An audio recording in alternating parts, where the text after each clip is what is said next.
So it has to do with evolution and wireless sensitivity and the sun and the stars. We've always had the sun, and I believe we've always had people who were sensitive to wireless waves from these heavenly bodies.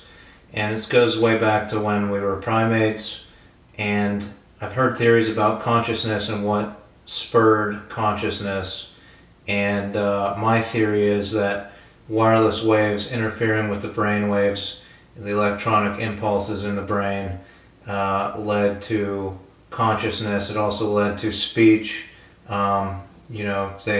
These primates maybe heard voices and replicated that to create speech and words.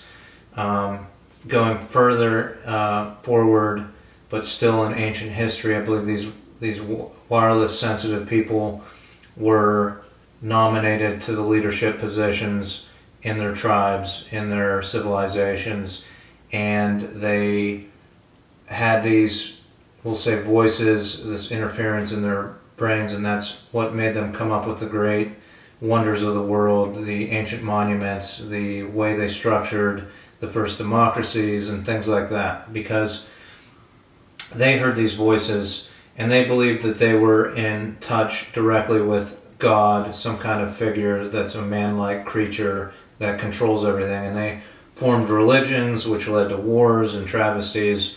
And really it's just the random wireless waves being transmitted from the stars and the sun interfering with their brains and creating interference and possibly voices in their heads. So it's always existed, this wireless sensitivity. Some people call it bipolar, some people call it schizophrenia, but they need to start to label it what it is, as a wireless sensitivity. So that's the basis of that theory.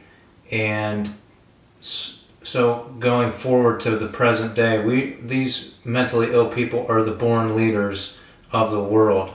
They should be in the leadership positions, but in modern times, other leaders have rose to power, and they built these wireless towers all over the planet Earth, and it overstimulates those with wireless sensitivities, overstimulates their brains, and they end up locked away in mental hospitals all around the world.